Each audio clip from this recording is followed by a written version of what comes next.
عبادت کیا ہے؟ سوال کیا ہوا؟ عبادت کیا ہے؟ وما فروعها، اس کی فروعات، اس کی ذیلی جو اقسام ہیں وہ کیا ہیں؟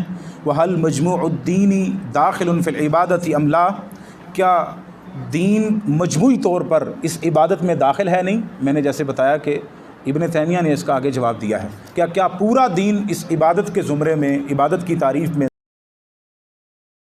اور عبودیت کی حقیقت کیا ہے؟ وَهَلْ هِيَ أَعْلَى الْمَقَامَاتِ أَمْ فَوْقَهَا شَيْءٌ مِّنَ الْمَقَامَاتِ، کیا یہ عبودیت سب سے اعلیٰ درجہ ہے یا اس سے اوپر کے بھی درجات ہیں جو انسان کو عبودیت کے بعد درجات ملتے ہیں؟ کیا عبودیت سے بھی اوپر کوئی درجہ ہے یا نہیں؟ یہ سوال فَلْيَبْسُطْ لَنَا الْقَوْلَ فِي ذَلِكَ، آپ ہمارے لیے تفصیل کے ساتھ ان تمام سوالوں کے جواب بیان کیجئے. کتاب پڑھنے کا طریقہ، چونکہ کتاب بڑی ہے آپ جانتے ہیں، طالب علم پڑھیں گے اور وہ مکمل یعنی قرات کرتے چلے جائیں گے. میں جہاں ضروری سمجھوں گا مفہوم بیان کرنا، ایک پیراگراف اور ایک مجموعی سی بات، اس کا مفہوم آپ بھائیوں کے سامنے رکھ دوں گا تاکہ ہم بر وقت اللہ کی توفیق سے وباللہ تعالیٰ توفیق ہم کتاب کو بہرحال مکمل ہم ضرور کریں گے. چاہے بہرحال ہم تو پوری شرح کے ساتھ بھی اس کا حق ادا نہیں کر پائیں گے، لیکن کم از کم یہ کلک آپ لے کر نہ یہاں سے جائیں کہ ہم نے کتاب مکمل نہیں کی. یہ میں اس کے حق میں نہیں ہوں، اور کوشش یہی ہوگی انشاءاللہ کہ اس کتاب کو بہرحال مکمل کیا جائے ہر صورت میں وباللہ تعالی التوفیق. امام ابن تیمیہ رحمۃ اللہ علیہ عبادت کی تعریف یہ کرتے ہیں: اسم جامع لکل ما یحبہ اللہ ویرضاہ. عبادت ایک ایسے جامع اسم ہے، جامع نام ہے جو ہر اللہ کی محبت اور رضا کو شامل ہے. من الاقوال والاعمال الباطنۃ والظاہرہ، ہر قول اور عمل چاہے اس کا تعلق باطنی ہو، باطن سے ہو یا ظاہر سے ہو، تمام اقوال و اعمال کو یہ شامل ہے. عبادت اس کے مفہوم میں داخل ہے.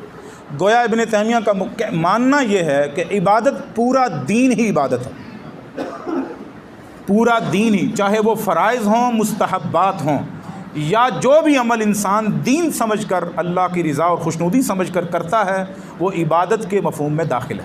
یہی وجہ ابن تیمیہ کہتے ہیں نماز، زکوٰۃ، روزہ، حج، سچ بولنا، امانت کو ادا کرنا، والدین کے ساتھ حسن سلوک، صلہ رحمی کرنا، وعدے کو پورا کرنا، نیکی کا حکم، برائی سے روکنا، کافر اور منافقوں سے جہاد کرنا، پڑوسیوں سے احسان کرنا، یتیموں اور مسکینوں پر احسان کرنا، مسافروں کے ساتھ احسان، اور جو غلام ہیں ان کے ساتھ احسان کرنا، جانوروں کے ساتھ حتیٰ کہ احسان کرنا، ان کا خیال رکھنا.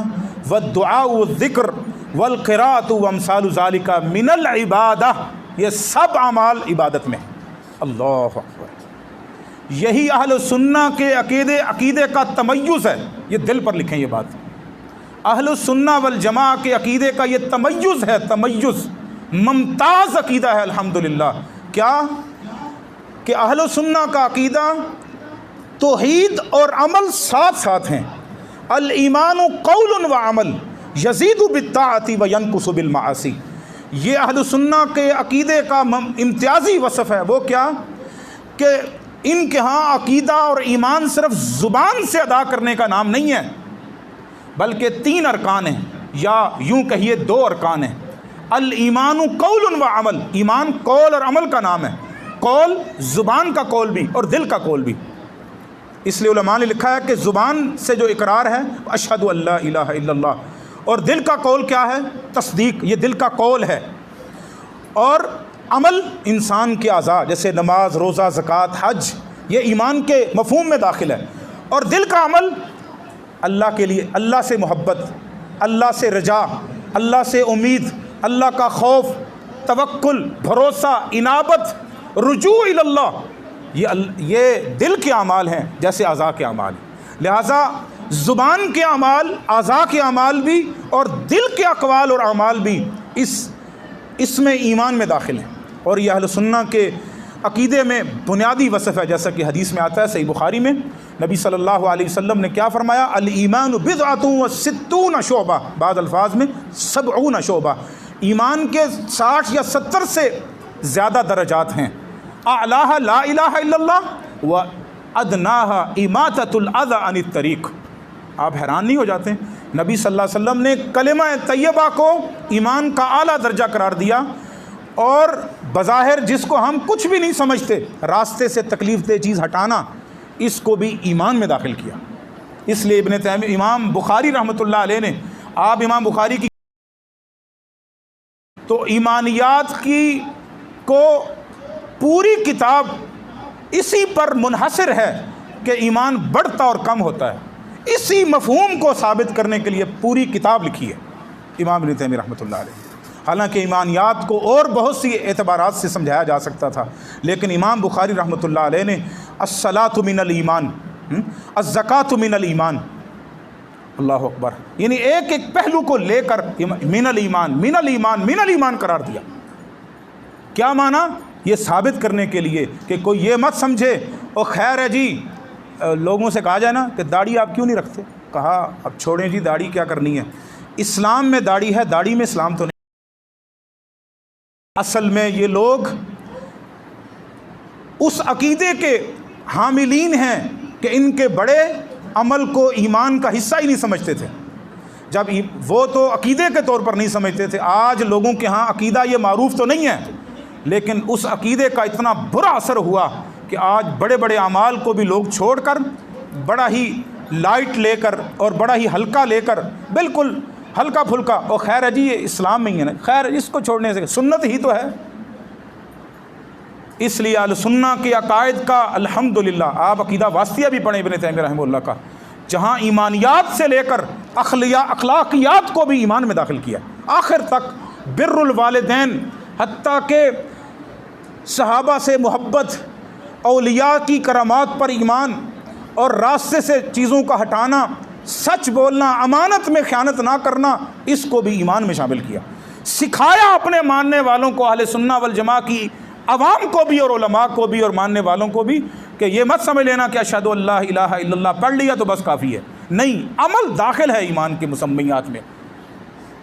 اس لیے الحمدللہ اہل سنہ والجماعہ کے عقیدے کو یہ تمیز حاصل ہے، یہ فضیلت حاصل ہے کہ وہ ایمان میں داخل سمجھ۔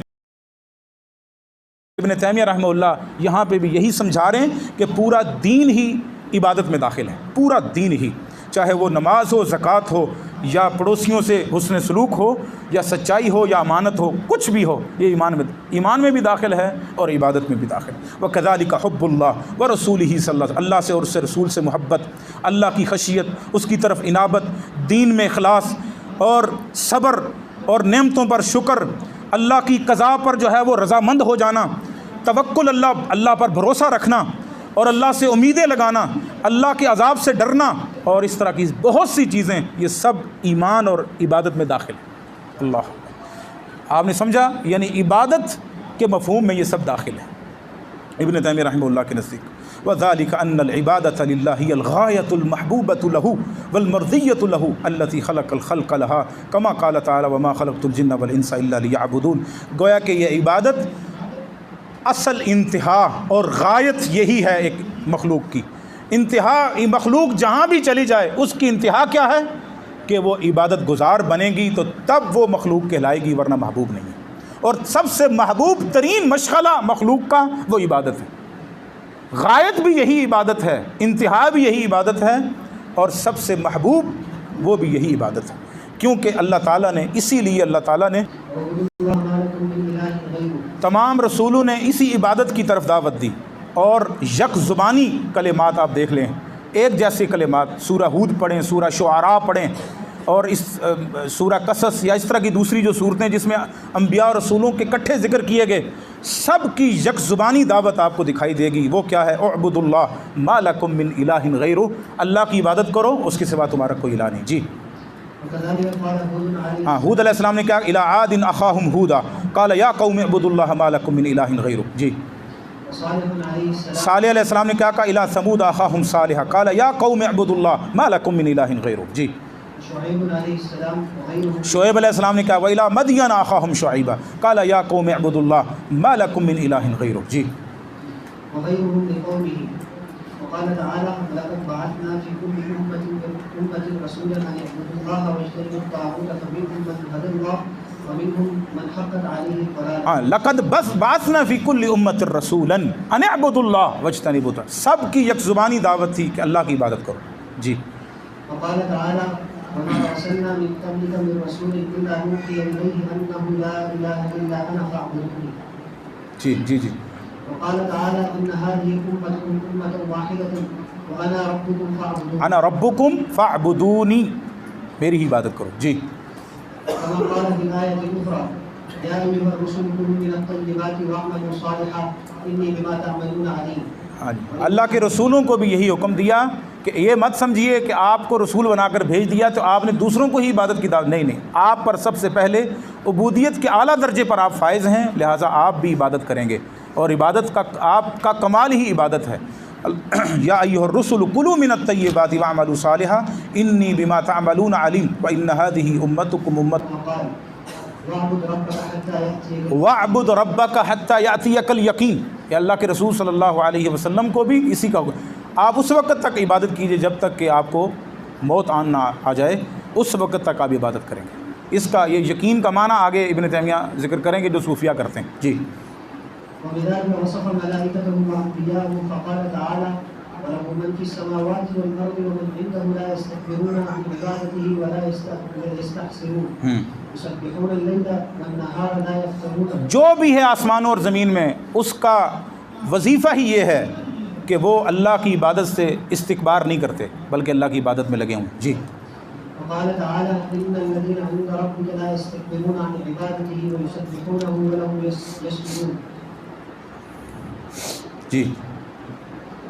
وذم المستكبرين عنها بقوله وقال ربكم ادعوني استجب لكم ان الذين يستكبرون عن عبادتي سيدخلون جهنم داخلين. حسبک. یہاں تک ہم رکتے ہیں، نماز کے بعد انشاءاللہ وباللہ تعالی التوفیق وصلی اللہ علی النبی الکریم.